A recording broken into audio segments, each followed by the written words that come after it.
Yo'l bu A punktdan B punktga harakatlana turib, jismoniy bosib o'tiladigan masofagina bo'lib qolmay, balki inson hayot yo'li davomida o'zlashtirgan bilim va ko'nikmalarning yig'indisini metaforik ma'noda anglatuvchi hamroh hamdir. Inson hayot yo'li mashaqqatlardan xoli emas. Umrini yo'l qurilishi sohasiga bag'ishlagan qahramonlarimiz bevosita va bilvosita yo'lga daxldor odamlar. Ular yo'lning odamlari.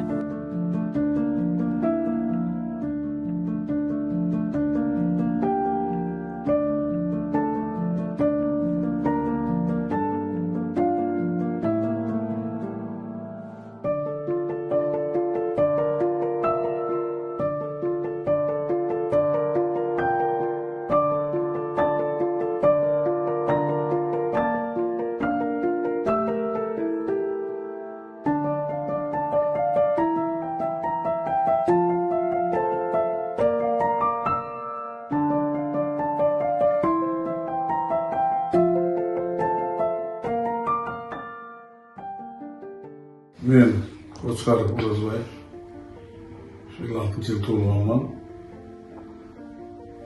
1978 yil avtoyo'llar institutini bitirib kelgandan yo'l idorasida ishlash boshlaganman. Rabochiy bo'lib, ikkinchi, uchinchi darajada.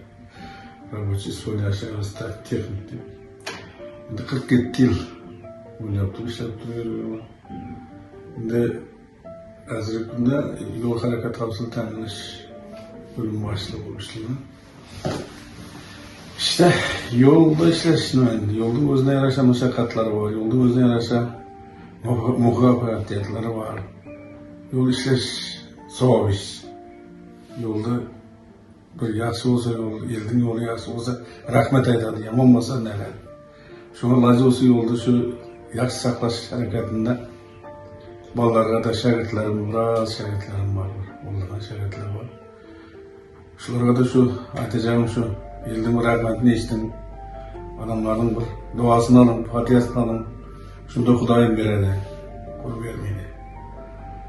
Şunun bilan mana shu hozir bu davrlar ish boshlagan vaqtlarimizda juda bir qiyinchiliklar bilan ishlanadi yo'llar, lekin shu vaqtda ham yaxshi 400 kilometr yo'l qurilgan, 30-40 yil.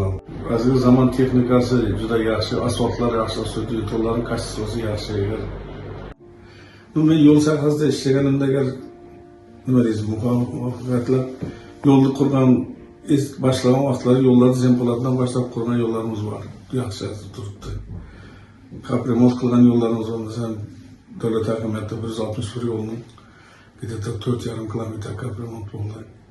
Juda yaxshi saqlanib turibdi. 5 yil o'rtada o'tib turibdi. Hozir ham o'z holatini juda yaxshi saqlab turibdi. Shahar ichida boshqa bir qancha ko'chalar ishladi. Ko'p yo'llar qurishda qatnashganman. Shu Konkrat savdo zavodining yo'llari bormi? Nukusning Malik Alsoboyning bormi? Barında savdo zavodi hammasida ishtirok etdik vaqtimda. Men ishimdan davolayman. Ne deymiz? Kasbimdan davolayman. O'zi kasbni shu yo'lda sevib, shu kasbni o'qib o'zimcha qo'zg'alaman, masalan, bolalar yetishdi mana. Hammasi o'z o'rnida. Bunga shukr qilaman. Xudoga rahmat qilaman. Prezidentimizga rahmat. Shunday degan aytib qo'yganlar uchun. Yoshlarga da aytadim shu. O'z kasbingizni sevib bir halol ishlasanglar, Xudo xolasa, Xudoyim o'zi beradi. Yoshlarga ne ishi mumkin? Masalan, mana shu institutni birinchidan institutni yaxshi o'zlashtirib o'qigan ma'qul. Agar darsga qatnashib, o'z vaqtida darslarni qilib o'qisa, ishini stipendiya o'qidim men o'zim masalan. O'qish bitirib kelib, shu o'z mehnatim bilan so'ng ishda da shunday. Ishda da durust ishlasa, ishni o'zini mas'uliyat bilan qarasa, vaqtida ishga kelsa, vaqtida aytilgan ishni bajarsa, hukumat talab qo'yib o'tirgan ishlarni o'z vaqtida shu sifat bilan bajarsa, rahmat keladi. Faqat shunda rahmat keladi. İşte to'liq